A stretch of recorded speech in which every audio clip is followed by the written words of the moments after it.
कल जो कनाडा में एक मंदिर पर हमला हुआ, हिंदुओं को मारा गया, कुछ कनाडाई आतंकवादियों के द्वारा,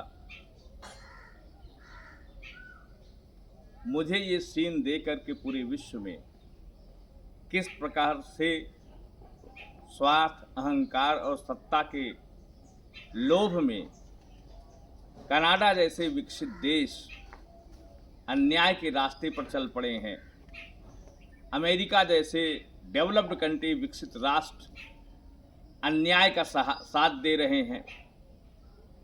पाकिस्तान, बांग्लादेश, चाइना किस तरह से न्याय और अन्याय से के विचार से दूर हो गए हैं। तो मुझे पूरी तरह से महाभारत की याद आती है, जहाँ पर कृष्ण और अर्जुन हमारी गीता है। सारे जो सोसाइटीज हैं, विचार हैं, ये एक ग्रंथों के आधार पर सारे धर्म चल रहे हैं। तो हमारी गीता भी एक हिंदू ग्रंथ है, आध्यात्मिक ग्रंथ है, और इसमें ये कंप्लीट महाभारत का वातावरण पूरे विश्व में चल रहा है। तो भगवान कृष्ण के द्वारा कहा गया है, यदा यदा ही धर्मस्य ग्लानिर्भवति भारत अभ्युत्थानम धर्मस्य तदात्मानं सृजाम्यहम्। भगवान कहते हैं, जब बड़े लोग, समाज के पालक लोग जब अन्याय करने लगते हैं, देशों में अन्याय होने लगता है, तो कहते हैं कि मैं शक्ति के रूप में, लोगों के रूप में न्यायियों को, जैसे अर्जुन थे, तमाम ऐसे लोग जो न्याय का शासन चाहते हैं, धर्म का शासन चाहते हैं, मानवता का शासन चाहते हैं, यही न्याय का शासन है, वो लोग शक्तिशाली हो जाते हैं और अन्याय को रोकने का प्रयास करते हैं। आज जरूरत है, हमारी भी गीता एक ग्रंथ है, सबको अर्जुन बनने की जरूरत है। इन अन्यायियों के अन्याय को लोकतांत्रिक तरीके से मर्यादाओं के साथ लड़ने की जरूरत है, क्योंकि हम असुर नहीं हो सकते।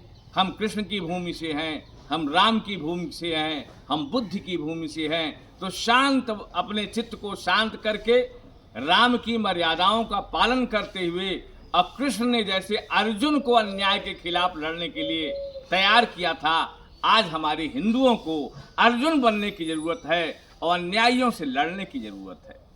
हम लोग विश्वास करते हैं वैदिक को एग्जिस्टेंस में, अर्थात जियो और जीने दो, हम सब साथ रहेंगे। हमारे भारतीय राजनीति स्वतंत्रता के बाद इसी को एग्जिस्टेंस के आधार पर रही है कि यहाँ पर जिनको जाना है जाएं, धर्म के आधार पर बंटवारा हुआ था, लेकिन जिनको जाना है जाएं, जिनको रहना है रहें।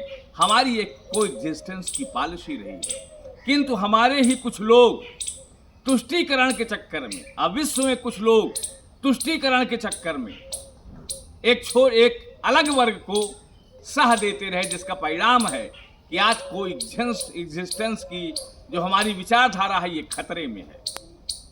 निश्चित है कि आज हिंदुओं के हर चीज़ों पर आक्रमण हो रहे हैं, चाहे दिवाली हो, चाहे हमारी दुर्गा पूजा हो, चाहे हमारी गणेश पूजा हो, चाहे हमें धर्म भ्रष्ट करने का प्रयास हो। हर जगह एक टारगेट किया जा रहा है। ये टारगेट होना कहीं न कहीं समाज और हिंदुओं को जागने की जरूरत है, सबको अर्जुन बनने की जरूरत है। दूसरा, एक दो शब्द हैं, एक मतलब सबसे बड़ी बात, कोई एग्जिस्टेंस तो हमारा हो गया, हम रहते हैं, और दूसरा है टुगेदर एंड डिवाइड। अगर हम इकट्ठा रहेंगे तो खड़े रहेंगे, और डिवाइड होंगे तो गिर जाएंगे। ये हमारा बहुत बड़ा अंग्रेजी का मुहावरा रहा है। हमारे उपनिषद सबको एक साथ रहने की बात, को एग्जिस्टेंस की बात करता है, एक करने की बात करता है। अगर एक रहेंगे तो निश्चित है ये हमारा टुगेदर है, हम खड़े होकर के बिल्डिंगों का निर्माण कर सकते हैं, भारत को आगे ले जा सकते हैं। लेकिन अगर डिवाइड होंगे तो निश्चित है कि हर आदमी हमें मिसयूज करेगा और हमें तोड़ करके लड़ाने का प्रयास करेगा और हमारे अस्तित्व को मिटाने का प्रयास करेगा।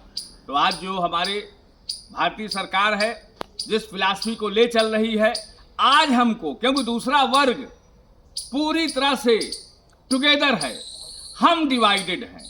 आज की डेट में पूरे विश्व में हमको भी टुगेदर रहने की जरूरत है अपने अस्तित्व को बचाने के लिए। हिंदुओं को एक होना पड़ेगा, अर्जुन बनेगा, तभी धर्म की रक्षा और पूरे विश्व में शांति आएगी। हमारा कुंभ आने जा रहा है, प्रयागराज विश्व का सबसे बड़ा मेला लगता है, शांति का प्रतीक है, दिव्यता का प्रतीक है, दैवत्व का प्रतीक है।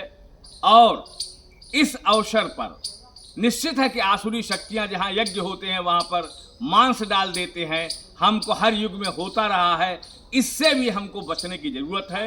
इसलिए हम सबको कोएग्जिस्टेंस का सिद्धांत मानते हुए, साथ ही साथ टुगेदर रहते हुए असुरों से बचना है, जो पूरी हमारी गीता अर्जुन को बताई गई है, कैसे मर्यादाओं में रह करके असुरों से बचा जा सके। अपने पुरानी पीढ़ियों को अर्थात ऋषियों की वाणी को, आने वाले समाज का, आने वाले बच्चों को हमको इन असुरों से बचाना है। तो आज जिम्मेदारी बढ़ गई है, हम एक रहेंगे तभी हम बचेंगे और तभी कोएग्जिस्टेंस की जीवन चल सकता है, तभी वसुधैव कुटुंबकम चल सकता है। जय हिंद, जय भारत, जय सनातन धर्म।